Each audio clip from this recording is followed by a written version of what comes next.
Welcome back to Special Educators Resource Room. I'm Jennifer from Positively Learning. If you have ever felt like you're one yes away from total burnout, today's episode is for you.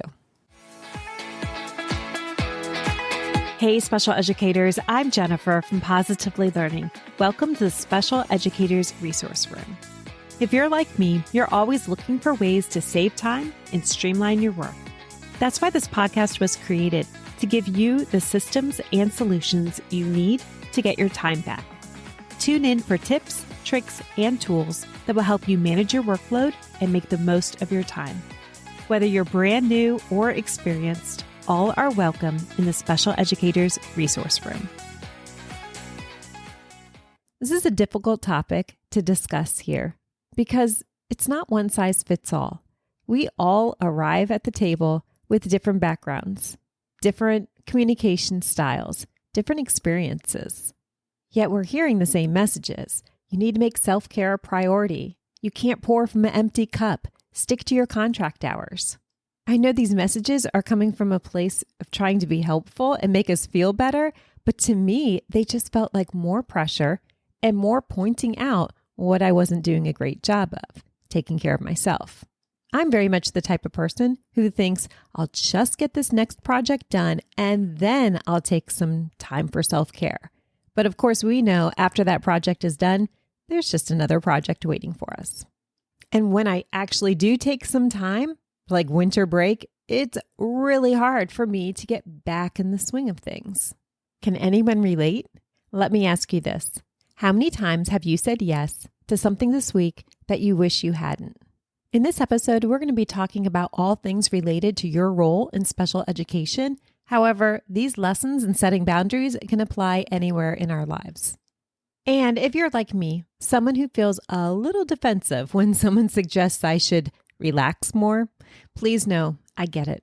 I understand where you're coming from, and I'm absolutely rooting for you. Enough disclaimers. Let's get back to the original question. How many times have you said yes to something this week that you wish you hadn't? Could be a meeting, a last-minute request, covering a class. And I get it. It's part of the job. We're all on the same team. But of course, whenever you say yes to something, you're saying no to something else. And too often, what we're saying no to is our own well-being. So today we're going to be talking about looking for those moments when we can say no and the art of saying no, and how setting boundaries can help you become the teacher you want to be. And you know what? That's not selfish. So let's start with some hard truths. I'm not going to spend a lot of time here because I think we already all know this. Special educators are expected to do it all. You're teaching, managing behaviors, collecting data, running IEP meetings, collaborating with paras, and probably also cleaning up spills. And here's what happens when you say yes to everything. You start to stretch yourself too thin. You start to resent the work, the system, and even the people around you. And you start to burn out fast. Burnout doesn't just hurt you. It hurts those around you who love you. When you're exhausted, overwhelmed, and pulled in a million directions, you can't give your best. And that's why learning to say no is one of the most powerful skills you can develop. And I know what you're thinking. I don't have a choice. I'm not being asked. I'm being told. And if I say no, things are going to fall apart. I'm here to push back a little bit. If you say no, it's not like there's another teacher who's able to come in and do it all and make you look like the bad teacher. In fact, if you say no, you may be the smart teacher. Let me show you what I mean. Let's talk about practical tips for setting boundaries. These tips are going to help you set limits with admin, parents, paras, and even yourself. Let's start with admin. I have 2 tips. One, I hope that you would do, and the other one is what I would probably feel more comfortable with. Number 1, be clear about your capacity. When you're asked to take on extra tasks, be honest. Say, I'd love to help, but I'm already at capacity with my current responsibilities. Now, that's what I would love to say. That would be my goal, but I don't know if I could actually pull that off every time. So here's an alternative that I did use all the time, and it did work. I offered solutions, not excuses. So instead of saying no, I would suggest an alternative. I can't do that, but I'm happy to share my notes or resources with the team. I actually used this one so often, I would use it before I was asked something because I knew it was hard to say no. Maybe it was in a PD or a PLC, and I would see an opportunity. I would offer a solution. Oh, I've got a resource for that. I'd be happy to share that with the team. I'm jotting down my notes, send email after the meeting. And I looked like I was really helpful. And I was really helpful, but I was working within my capacity. Then when the jobs come rolling out, because you know that they will, I was already signed up for something. I'm already taking care of this for everyone. I am so very helpful. Moving on to setting boundaries with caregivers, families, parents. I've spoken about this in detail on this podcast before. Check out episode 105, Parent Communication. I will link it in the show notes. With all communication, I like to take a very proactive approach because I don't like surprises. So I like to set communication guidelines. I will definitely ask families for their preferred method of communication. And then I will also consider my preferred method because I want to communicate as clearly as possible. And I'll be sure to share it out with everyone. For example, I'm available by email.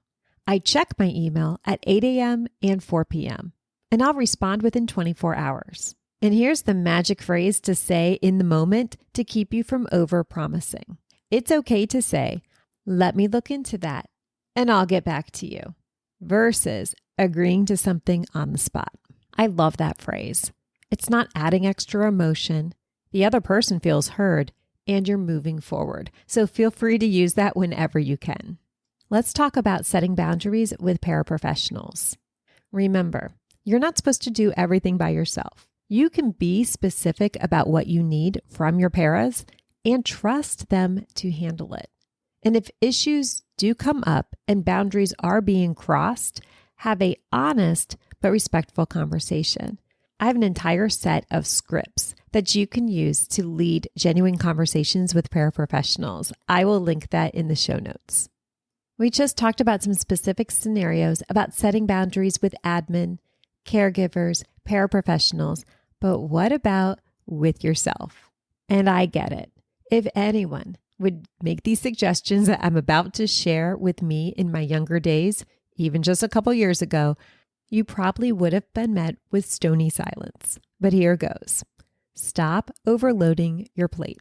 You don't have to say yes to every idea or project right now. Think about what aligns with your goals and let the rest go for now.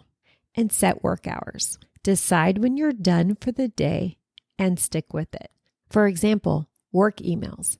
If you've communicated that you're checking work emails at 8 a.m. and 4 p.m., then stick to it. Those are the practical tips I have, and they're actually very easy to follow. So why don't we?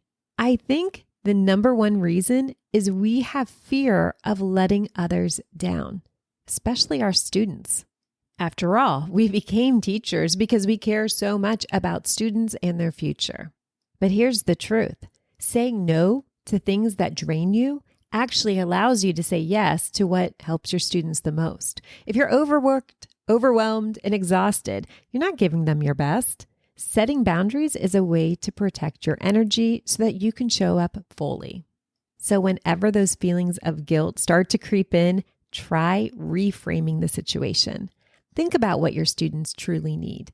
Is it a burned out teacher trying to juggle too much? Or is it a teacher who's energized, focused, ready to give 100% during the school day? And remember my tip, volunteering strategically. It helped me stay in control of the situation. I'd volunteer to do something before I was assigned tasks I didn't really want to do. This approach gave me the confidence to say no to tasks that didn't align with my priorities. I wasn't saying no to everything. I was saying yes to the right things. It's all about being proactive and intentional with your time and energy. Remember, teachers are often expected to give everything to their students, their schools, and their communities. Saying no isn't selfish. It's necessary. It's how you will protect your energy. It's how you prevent burnout so that you can stay in the career that you chose and you loved. So here's my challenge to you. The next time someone asks for your time, your energy, or your resources, pause. Ask yourself, does this align with my goals? Will this help my students? Or is this just one more thing that's going to stretch me too thin? And if the answer is no, say it. Say it firmly. Say it confidently, because your time is valuable and unfortunately, your energy is limited. And your students deserve a teacher who's at their best, and you deserve it too. You've got this. Thanks for tuning in to today's episode. Be sure to check out the show notes. I will link episode 105, which is all about parent communication. I'll also put a link to the scripts to lead those genuine conversations. Hope you're walking away with some practical strategies and the confidence to start setting boundaries. I'll catch you next time in the Special Educators Resource Room. Thanks so much for tuning in, and I'm dying to ask, what'd you think? Be sure to hit the follow or subscribe buttons so that you never miss an episode. You can find the show notes and links for everything mentioned in this episode at positivelylearningblog.com. See you next week for more special education solutions.